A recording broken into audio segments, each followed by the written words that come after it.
there, welcome back to my channel, and if you're new, welcome to my channel. My name is Sharon and thank you for deciding to spend the next couple of minutes watching this video. Today's video is going to be a very short and specific video, but just to give you a backstory, for the first week of January I was on a Daniel fast. For those of you that don't know, I'm a Christian, so I decided to take up the Daniel fast for the first 7 days of the year. And usually when people take on a Daniel fast, they're seeking things like clarity, etc, etc. Anyways, I'm going to make a whole other video on that. But one of the first things that was revealed to me during the fast was that yoga is not for Christians. So if you're a Christian like me and you're practicing yoga or thinking of practicing yoga, because I understand it's a new year, we all have fitness goals and all that, and I know that yoga is one of the easy things to get into. If you're a Christian, you might need to reconsider that, because yoga is not for Christians and Christians are not for yoga. So if you're interested in finding out why, then keep watching, because I will have all the information in the video.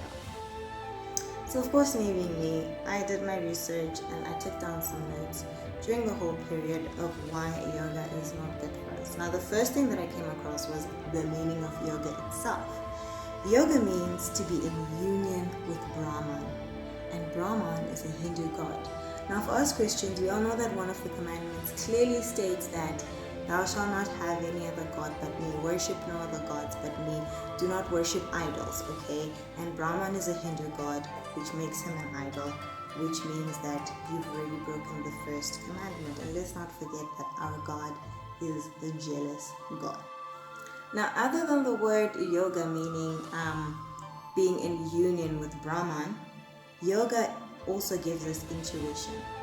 But we have to ask ourselves, who are we getting this intuition from? Now, I've been doing yoga for the past 2 or so years. I won't say I'm like a pro yogi or whatever, but yeah, I do know a couple of poses. I can go through a whole yoga session by myself without having to watch a yoga tutorial.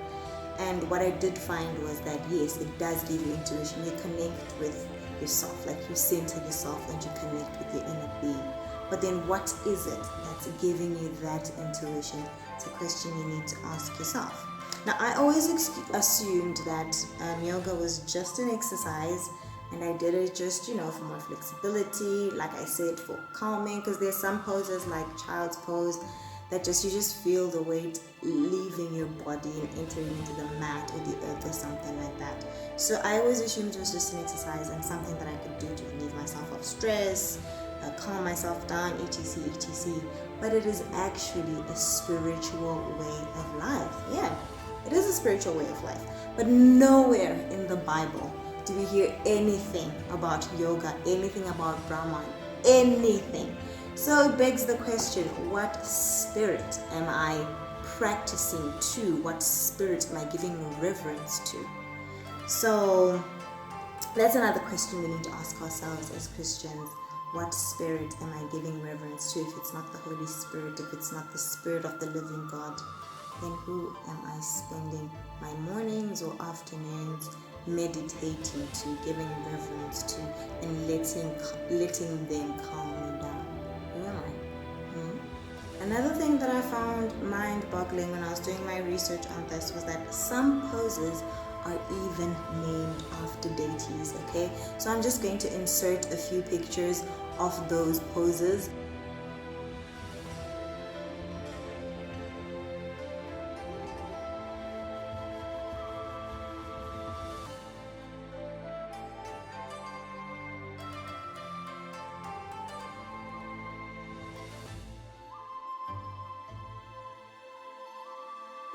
And the deity they're named after. Like there's one pose where you literally have your arms stretched to the sky and you're giving reverence to the sun god or to the sun.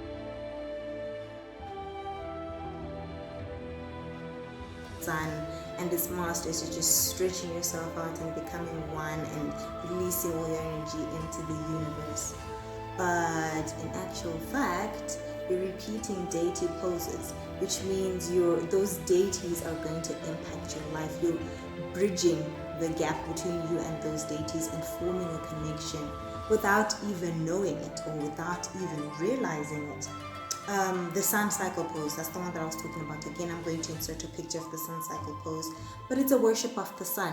And back to the whole Christian thing. As Christians, we don't worship the sun.